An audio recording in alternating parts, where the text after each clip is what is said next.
بيبدأ الفيلم في ليلة كريسماس مع عيلة مكونة من بنت اسمها ترودي وأبوها جيسون ومامتها ليندا اللي بيكونوا شبه منفصلين، اللي بيتفقوا إن هما يروحوا يقعدوا كريسماس في بيت أمهم الغنية جيرترودي عشان بنتهم. بس ليندا مش بتكون متفقة مع مامته لأنها بتتحكم في جيسون، وهناك بتقابل ألفا أخت جوزها اللي بتكون غيرانة منه علشان هو المفضل عند مامتهم. وبعدها جيسون بيعرفها بباقي العيلة اللي بيكون منهم ابن أخته بيرت اللي بيحب السوشيال ميديا، وجوزها مايك اللي بيكون ممثل إن شغلانته الوحيدة إن هو بيمثل على أخته إن هو قوي بيحبها، وده لأنه عايز أمها تمول فيلمه. وبتوصل مامته جيرترود اللي بتسلم عليها بنته في الوقت اللي بيكون سانتا كلوز الحقيقي بيشرب من همه، لأن الأطفال بيطلبوا هدايا من غير ما يؤمنوا بوجوده. ولما بيلاقوه يشرب كتير بيقولوا له إن هو مش هيقدر يسوق عربيته، بس لما بيقول لهم إن هو مش بيعمل حاجة غير إن هو بيوجه الغزلان بتوعه فاكرين إن هو بيهزر. وقبل ما بيمشي بيديلها هدية لحفيدها اللي مكتوب عليها اسمه، وبتستغرب إزاي عرف اسمه وإزاي عرف إن هي عندها حفيد أصلا. ولما بتلاقيه خرج من الباب اللي بيودي على السطح بتروح وراه بس مش بتلاقيه، ولما بتبص فوق بتتفاجئ إن هو فعلا سانتا الحقيقي اللي بيروح يكمل شغله وبيوصل الهدايا وهو مقروف.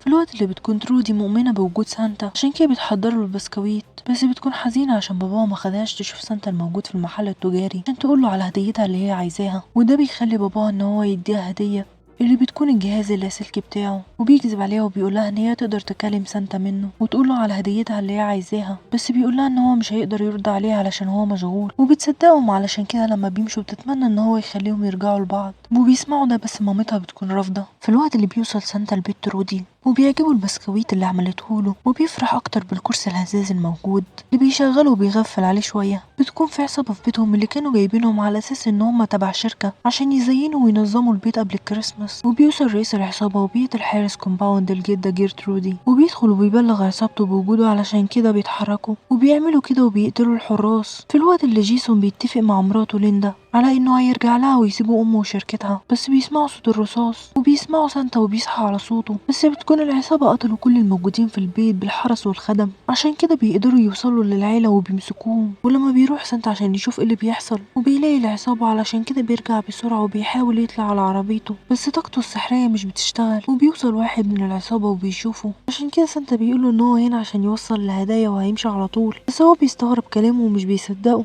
وبيحاول يقتله. لما الرصاص بيجي في السقف بتخاف الغزلان وبيمشوا وبيسيبوه لوحده. ما بيرجع راجل العصابة بيضربه وبيوقعه من الشباك وبيقع معاه، وبيكتشف ان هو موته وبيكون متضايق لان الغزلان بتوعه سابوه في الوقت اللي هو كان المفروض ان هو يهرب فيه، عشان كده بيقرر ان هو يمشي. بس لما بيشوف ترودي خايفة من العصابة اللي ماسكة عيلتها بيقرر ان هو يساعدها. في الوقت اللي بيوصل لهم راجل العصابة وبيعرفوا منه ان هو كان مخطط للعملية دي من بدري، بس هي بتقوله ان فرقتها الخاصة هتيجي وهتخلصهم. بيقول لها ان هو برضه عامل حسابه على ده، وبيكلمها عن ال 300 مليون دولار الموجودة في خزنتها في البيت اللي سلمتها لها الحكومة عشان توزعها على أسوأ الجماعات الموجودة في الشرق الأوسط اللي هيدفعوا منها رشاوي عشان يفضلوا يمدوهم بالنفط، وإنها سرقتهم وأخدتهم ليها. وأولادها بيتفاجئوا من الكلام ده، بس لما بيروحوا يفتحوا الخزنة مش بيلاقوا الفلوس. ولما بيشوفوا واحد منهم مقتول بيعرفوا إن في واحد هربان. بيكون وصل راجل عصابة لسانتا وبيدور في شنطة الهدايا بتاعته عن أي حاجة عشان يضربوا بيها، عشان كده بيتمنى إن يكون في مضرب أو سيف، بس مش بيلاقي غير عروس علشان كده بيضربوا بيها بس مش بتأثر فيه. وبيرجع يضربه وكان هيضربه بالسكينة بس بيقدر يحمي نفسه سانتا، بس هو بيكون أقوى منه وكان هيموته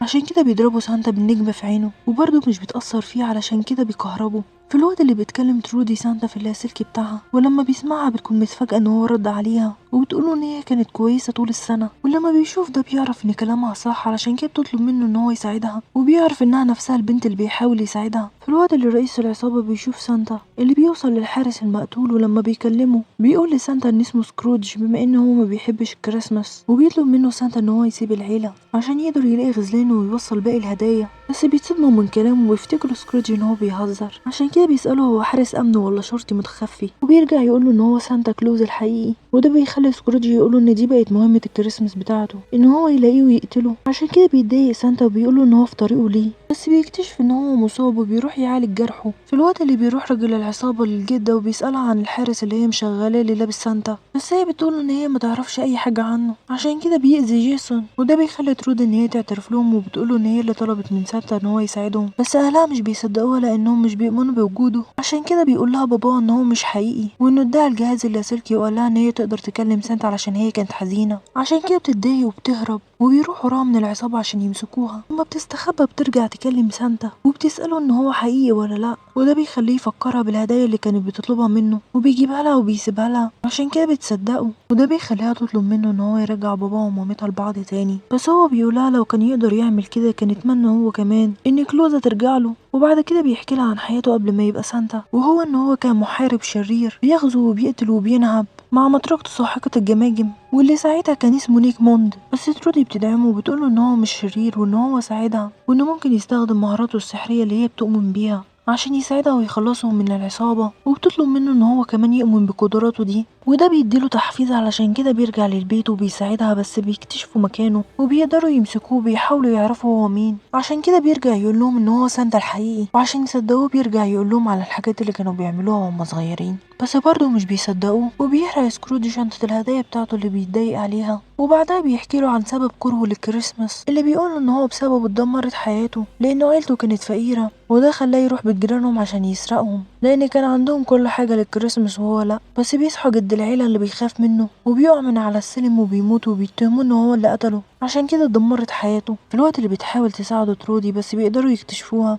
وده بيدي فرصة لسانتا ان هو يستخدم سحره وبيهرب وبيطلع على السطح، وبيكونوا مستغربين ازاي هرب، بس برضه مش بيصدقوا فكرة ان هو سانتا الحقيقي. ولما بتوصل الفرقة الخاصة بيهرب مايك وبيسيب مراته وعيلته وكان هيخونهم، وبيروح للفرقة الخاصة بس بيقتلوه، وبيكتشفوا ان هما تبع رئيس العصابة. في الوقت اللي بيطلب راجل العصابة منهم ان هما يفتحوا الهدايا لحد ما يقتلوهم، ولما بتفتح الجدة هدية جيسون بتكتشف ان هو قايلها ان هو سرق الفلوس ومعرفة ان هو كان هيهرب مع عيلته، بس هي مش بترضى تقول لحد. ولما بيوصل لهم رئيس العصابة مع رئيس الفرقة الخاصة اللي كان المفروض ينقذهم، بيكون سانتا يائس لان بعد وصول الفرقة الخاصة كده بيكون في اشرار كتير لازم يتخلص منهم. بس لما بيشوف مطرقة زي بتاعته بيفتكر لما كان بيحارب، علشان كده لما بيوصلوا له بيقتلهم وبيقدر يتخلص منهم كلهم. في الوقت اللي بيكتشفوا ان الفلوس مع جيسون، وبيكتشفوا مكان رودي اللي عامله لهم فخاخ وبتقدر تموت واحد بس التانية بتقدر عليها وكانت هتموتها، بس بيوصل سانتا وبينقذها وبيموتها. في الوقت اللي بياخدوا مامته وجيسون عشان يوريهم مكان الفلوس وبيوريها لهم وبياخدوها، بتكون اتخلصت ليندا والفا وبيرت من راجل العصابة، وبتوصل لهم ترودي مع سانتا اللي بيستغربوا منه وبيدي سلاح لليندا عشان تساعده، وبتروح وبتضرب عليهم وبتنقذ جوزها، بس بياخدوا الفلوس وجدتهم معاهم كراهينة